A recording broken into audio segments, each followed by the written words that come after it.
I had to risk everything to escape the life I was trapped in. I did not join a cult. That is the first lie I told myself, and it is the one that held the longest. When I met Isabel, she was not a leader.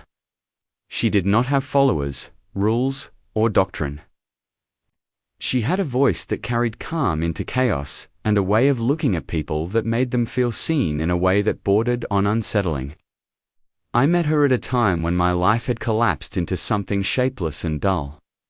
I had no direction, no anchor, and no resistance left in me when she began speaking about clarity and rebuilding yourself from nothing. It did not feel like manipulation. It felt like relief. At first, it was just a group of us. A handful of people. Gathering in a rented house on the edge of town. We talked about habits, discipline, and breaking free from societal expectations. There were no strange rituals or demands for money. Nothing we were doing triggered the alarms I now wish had gone off. Isabel spoke, and we listened, and I found myself believing that I had finally found something real. I was not the loudest, or the most devoted, but I was consistent. I showed up, listened, and followed through. Isabel valued that more than anything else. She began to trust me with small responsibilities like organizing meetings, coordinating schedules, and helping new members settle in. It felt like being chosen, like I was being seen for something meaningful. By the time I realized how much power she was gathering, it was already too late. The group grew slowly at first, then all at once. People came in with the same hollow look I'd carried, and they left with something more focused. They spoke about Isabel with a kind of reverence that I initially dismissed as gratitude. Over time, that tone shifted. It became something closer to devotion. We moved out of the rented house within a year. The land we acquired was remote, far enough from any town that no one would stumble upon it by accident. Isabel framed it as a place where we could retreat and disconnect from distractions and build something pure. I helped plan the move. I mapped out the buildings, assigned sleeping quarters, and established routines. I told myself it was practical, efficient, necessary. It was control. The first real rule came disguised as structure. We woke before sunrise, and worked in assigned roles throughout the day. Meals were communal and silent. Evenings were reserved for reflection sessions led by Isabel. There was no explicit punishment for disobedience at first, but there was disappointment, which seemed worse. Isabel had a way of expressing it that made people fold in on themselves, eager to correct whatever flaw she had identified. I felt it too, though I hid it better than most. By the second year, the group had fully detached from the outside world. Phones were discouraged, then quietly removed. Contact with family was framed as a weakness, and money became communal. Decisions became centralized. Everything ran through Isabel. I stood at her side for all of it. That is the part that sits heaviest with me now. I was not just a participant. I helped build the systems that kept everyone in place. I enforced the schedules and reassured the uncertain. I translated Isabel's abstract ideas into concrete rules that people could follow. I believed in her longer than I should have. The shift happened gradually, almost imperceptibly. It was not one moment, not one speech or decision. It was a pattern that only became clear when I stepped back, which I did not allow myself to do for a long time. Isabel began to isolate individuals under the guise of deep work. Certain members would be pulled from the group and assigned to special tasks. They would disappear for days, sometimes weeks, returning quieter and more loyal. When I asked about it, Isabel explained that they were confronting their inner resistance, breaking through barriers that could not be addressed in a group setting. I accepted that explanation because it was easier than questioning her. But I started noticing the way those individuals avoided eye contact. The way they spoke less, smiled less, and existed in a narrower version of themselves. Something was changing, and I could not ignore it anymore. The first time I felt fear was not for myself. It was for a young woman who had joined only a few weeks earlier. She had been enthusiastic, curious, and full of questions. Isabel had praised her openness at first, encouraging her to explore her thoughts freely. Then, without warning, that praise turned into correction. The woman was assigned to isolation. Days passed, then more days.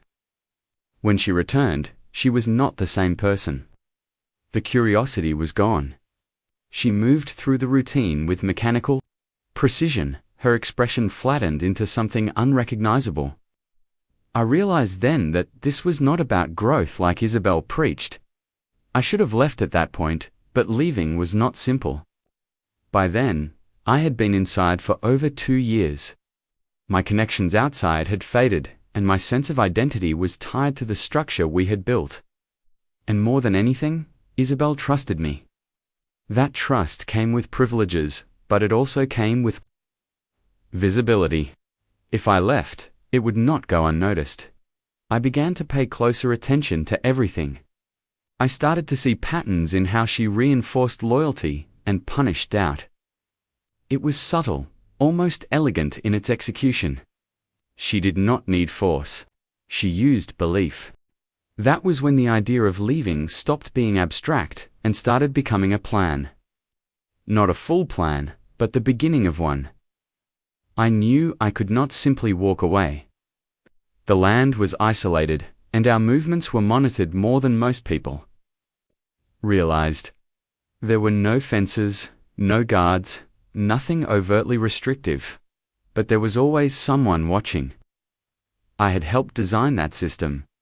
I needed to understand exactly how much freedom I still had, and where the gaps were. I began taking on more responsibilities that required movement across the property. Maintenance checks, supply inventories, and logistical coordination. It gave me a reason to move without raising suspicion. At the same time, I started to pull back in other ways. I spoke less during reflection sessions. I avoided drawing attention to myself. It was a difficult balance to maintain. Too much distance would be noticed, while too little would keep me trapped in the role I had been playing. Isabel believed I was evolving into something closer to her vision. Someone who no longer needed validation or recognition. She rewarded that perception with more trust and autonomy. She was giving me exactly what I needed to leave. I just had to be patient. Patience became the most difficult part of the plan. Once I allowed myself to fully acknowledge what Isabel had built, everything inside the compound felt more suffocating. The routines that once gave structure now felt like restraints. The reflection sessions became unbearable, filled with carefully constructed narratives that reinforced Isabel's control over everyone in the room. I could not unsee it. Every detail carried intention. The timing of tasks, the allocation of resources, even the layout of the buildings was designed to limit independence. People were kept busy, never given enough time or space to think critically about their situation. I had helped create that system. That knowledge became both my advantage and my burden. I knew where the weak points were. But I also knew how easily those weaknesses could be reinforced if Isabel sensed any threat. I had to move carefully, making changes that would not draw attention. The first real step in my escape plan was mapping the land in my head. We did not have physical maps available to members. Everything was communicated verbally or through guided movement. But I had been involved in the initial setup. I remembered the rough boundaries, the distances between key points, and the natural features that could serve as landmarks.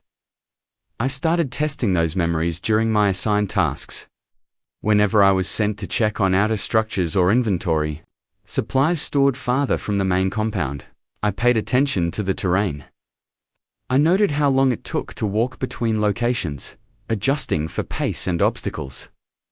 I could not write any of this down. Everything had to be stored mentally, organized and refined over time. At the same time, I began observing the people. Not just their routines, but their loyalties. Most members were deeply committed to Isabel. They believed in her completely. Or at least they believed that believing in her was the only path forward. But there were small cracks in some of them. Moments of hesitation, flashes of doubt that were quickly suppressed. I considered the possibility of bringing someone with me. It did not take long to realize that it was too risky. Trust inside the group was conditional.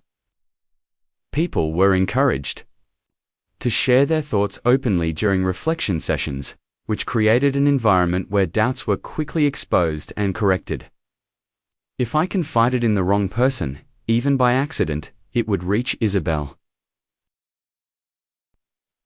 The next step was timing. The compound operated on a strict schedule, but there were variations depending on the day and the tasks assigned. I needed a window where movement would not be immediately noticed, where I could create enough distance. Before anyone realized I was gone, dot nights seemed like the obvious choice at first, but nights were not as unmonitored as they appeared. There were informal checks, subtle patterns of movement that ensured no one was wandering where they should not be. Isabel did not rely on visible enforcement. But the system was always active. Daytime offered more opportunities, but also more visibility. I needed something in between. It took weeks of observation before I found it. There was a period just before dusk when the compound shifted from work to evening routines. People were finishing tasks, returning tools, preparing for the reflection session. Movement was expected, and attention was divided. It was the only time when someone could be in transit without immediate scrutiny.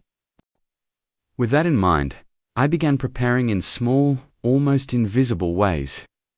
I adjusted my workload to ensure I was often assigned tasks near the outer edges of the property during that time. I made myself reliable in those roles, so that no one would question my presence there. I learned which paths were used most frequently and which were avoided due to terrain or inconvenience. I also started conserving energy.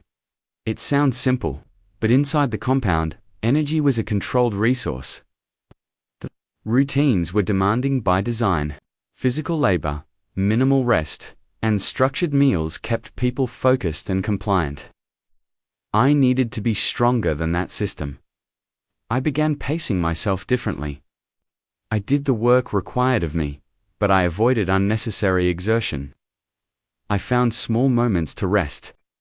It was not enough to draw attention, but over time, it made a difference. I was preparing my body as much as my mind. The final piece was supplies. This was the most dangerous part. Taking anything noticeable would raise suspicion. Even small discrepancies in inventory could be traced back, especially with my level of involvement in logistics. I had to be careful, taking only what could be justified or overlooked. Water was the priority. I began setting aside small amounts during my tasks, storing them in containers that were already designated for maintenance use. Nothing that would be missed immediately, nothing that could be directly linked to me. Food was more complicated. I could not take enough to sustain myself for long, so I focused on items that provided the most energy in the smallest quantities. Again, it had to be gradual, almost imperceptible.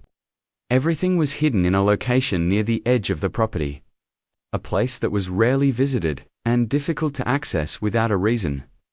It took over a month to gather everything. During that time, Isabel grew closer to me. She began involving me in more of her decision-making, asking for my input in ways that felt less like consultation and more like validation. She trusted me completely.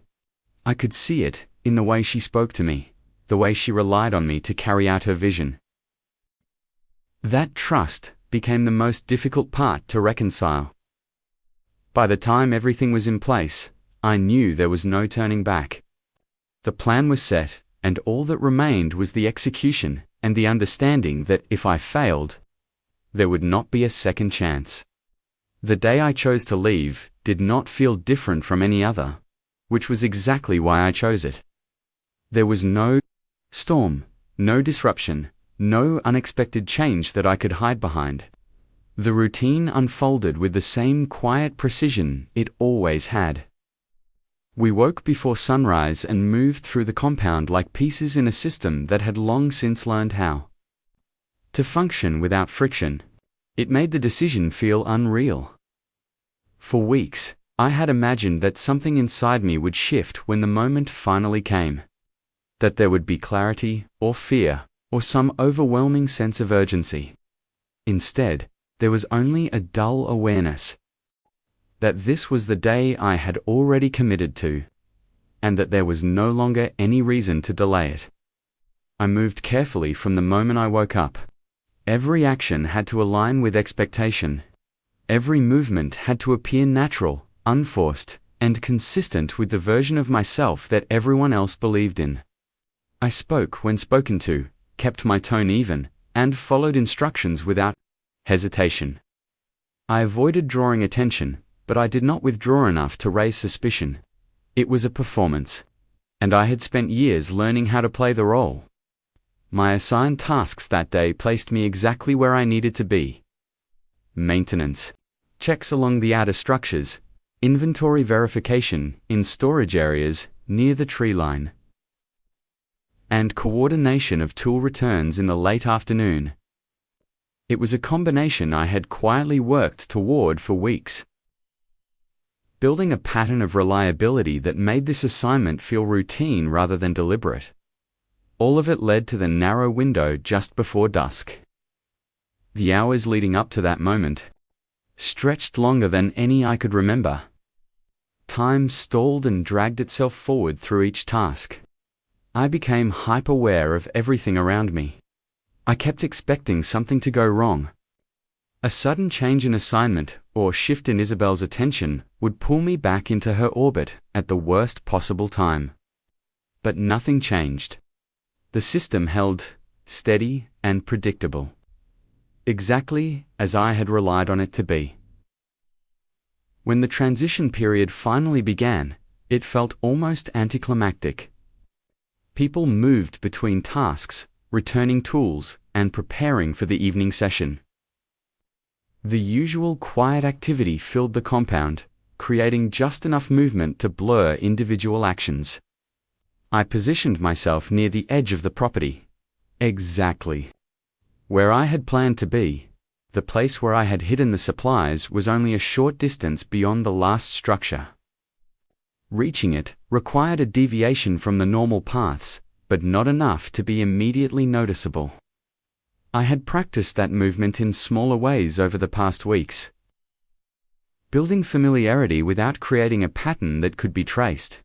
This time, I did not hesitate. I stepped off the path and moved toward the trees. Every instinct in my body reacted to that single decision. My awareness sharpened to an almost painful degree. I listened for footsteps behind me, for any change in the rhythm of the compound. That might indicate someone had noticed. But there was nothing. The sounds of activity continued, unchanged, as if I was still part of it. The trees swallowed me quickly. The moment I crossed that boundary, the environment shifted.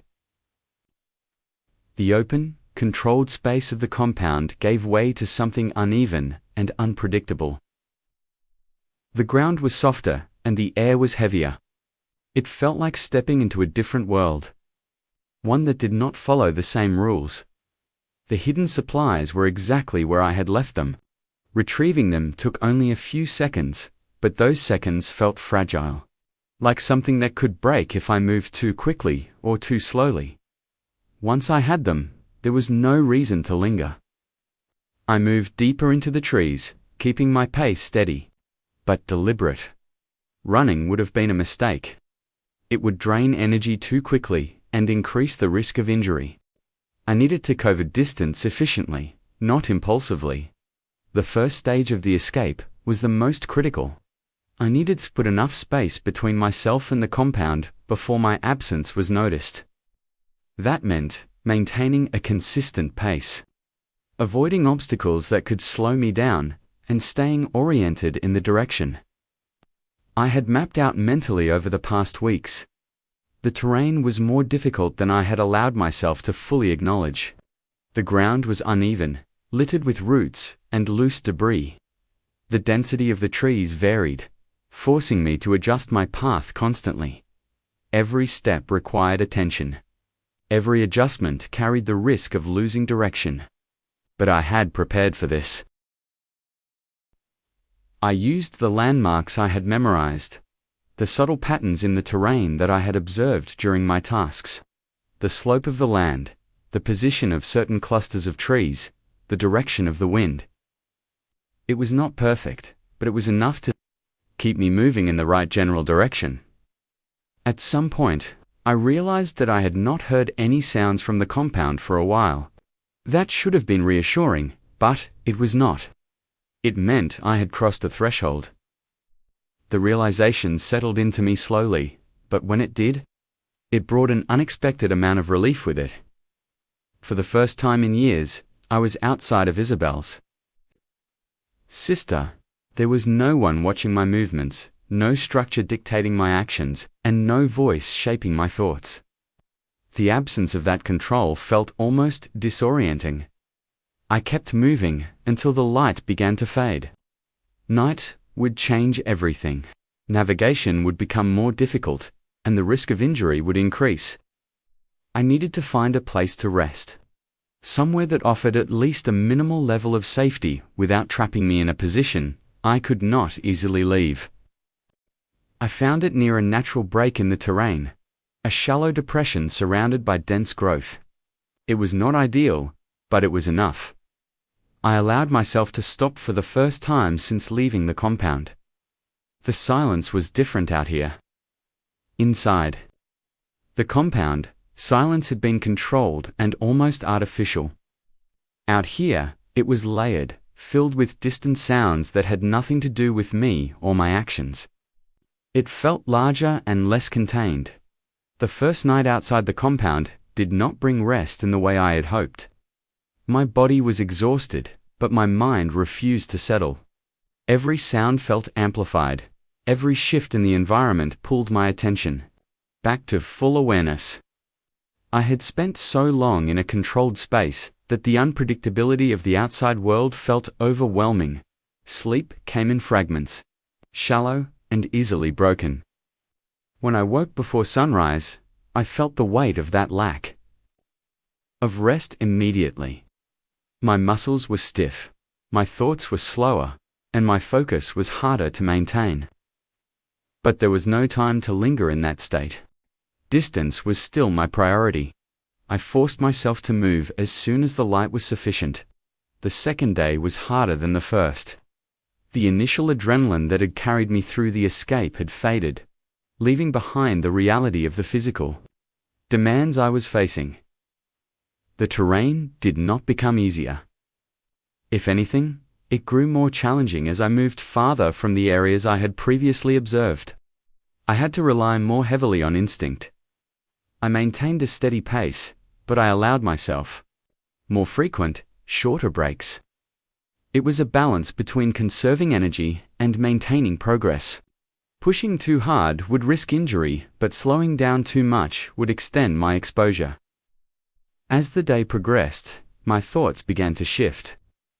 During the first stage of the escape, my focus had been entirely on the mechanics of leaving. There had been no space for anything else.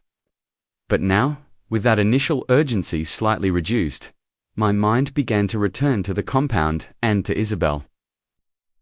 I tried to understand what she would do. She was not impulsive. She did not react without considering the implications. When she discovered I was gone, her response would be measured. She would not create panic within the group. She would control the narrative and frame my absence in a way that reinforced her authority rather than undermining it. She would make me the example. She would not present my departure as an act of independence. She would frame it as failure and a deviation from the path that only she could define. The others would accept that explanation because it aligned with everything they had been taught to believe. The realization did not change my decision, but it added a layer of finality to it. There was no version of this where I could return or reconnect in any meaningful way. That part of my life was closed, whether I was ready to accept it or not. The second night was slightly easier. Not because the conditions had improved, but because I had begun to adjust. The sounds of the environment were less jarring. My body, though tired, had found a rhythm that it could maintain. Sleep came more easily, though it was still far from complete. On the third day, something changed. Not in the environment, but in me. The constant tension that had defined the first 2 days began to ease. It was not that I felt safe. That was still far from the truth. But the immediate sense of being pursued had diminished enough for me to think more clearly. I began to consider what came next. Escaping the compound was only the first part of the process. Beyond that, there was the question of where to go. How to reconnect with a world I had been removed from for years, and how to rebuild something resembling a life. Those questions did not have immediate answers, but for the first time, they felt possible. Even as exhaustion settled deeper into my body, even as the uncertainty stretched out in front of me, I held on to that single, fragile idea. By the fourth day, I stopped thinking about the compound as something behind me, and started thinking of it as something that might still be reaching for me. The distance I had put between myself and Isabel's world should have been enough to create a sense of separation. But it did not. Her influence had never been limited to physical space. It had lived in the quiet assumptions that shaped how I interpreted everything around me. Even alone, I found myself anticipating correction. By the end of the fourth day, the terrain began to shift. The density of the trees thinned, and the ground leveled out into something more manageable. There were subtle signs that I was approaching the edge of the isolation I had been navigating. The patterns of the land felt less removed from the presence of people. It gave me hope, something I had not allowed myself to feel yet. That hope was cautious, but it was real. It carried me through the fifth day. Even as my body reached a level of exhaustion that I could not ignore, food had become scarce. The small amount I had taken from the compound was nearly gone, and I had been rationing it carefully. My energy was fading, and my movements were slower. But I was close. I could feel it in the way the environment responded to me. The silence was different now. Broken occasionally by distant sounds that did not belong to the natural landscape. Late in the afternoon, I saw a road. It was not large, and not heavily traveled, but it was unmistakable. A narrow stretch cutting through the land. It's defined and maintained in a way that nature alone would not produce. For a long moment, I just stood there. The sight of it felt surreal, almost disconnected from the reality I had been living in for years. I approached it slowly, as if it might disappear if I moved too quickly. When I finally stepped onto it, the solidity of the ground beneath my feet felt different. It was a reminder that the world beyond the compound still existed, and still functioned without Isabel's influence. I followed the road without a clear direction, simply moving forward. It did not take long before I encountered the first sign of life. A vehicle in the distance approached at a steady pace. My instinct was to step back, to retreat into the cover of the trees. Years of conditioning told me to avoid contact, and to protect the isolation that had been enforced for so long. But I did not move. Instead, I stayed where I was. The vehicle slowed as it approached, the driver noticing me standing at the edge of the road. There was a moment of hesitation, a pause that stretched just long enough to make me question whether this was real. Then the vehicle stopped. The interaction that followed was simple, almost disarmingly so. There were no questions that I could not answer, no expectations that I could not meet. The world outside did not operate on the same rigid structure I had become accustomed to. That moment marked the true end of my time inside the compound. The days that followed were not easy. Reintegration was not a single event, but a process. I had to relearn how to exist in a world that did not dictate every aspect of my life. Decisions that should have been simple felt overwhelming. Freedom carried a weight that I had not anticipated, but it was still freedom. I found temporary stability first. A place to rest and to begin understanding what my life could look like outside of the system I had left behind. From there, I started rebuilding in small, deliberate steps. Work and connections came later. Months passed before I heard anything about the compound again. When I did, it came indirectly. The group had not dissolved after my departure. If anything, it had tightened. Isabel had reinforced her control, using my absence as a lesson, exactly as I had predicted. The others remained, bound by the same system I had helped create. Over time, the distance between who I had been and who I was became more defined. The patterns that had once shaped my thoughts faded. The instinct to anticipate judgment, to seek validation from an external authority, lost its hold. I became something closer to myself. Though I was still figuring out what that meant. The system I had helped build continued without me, but it no longer defined me. And that, in the end, was enough.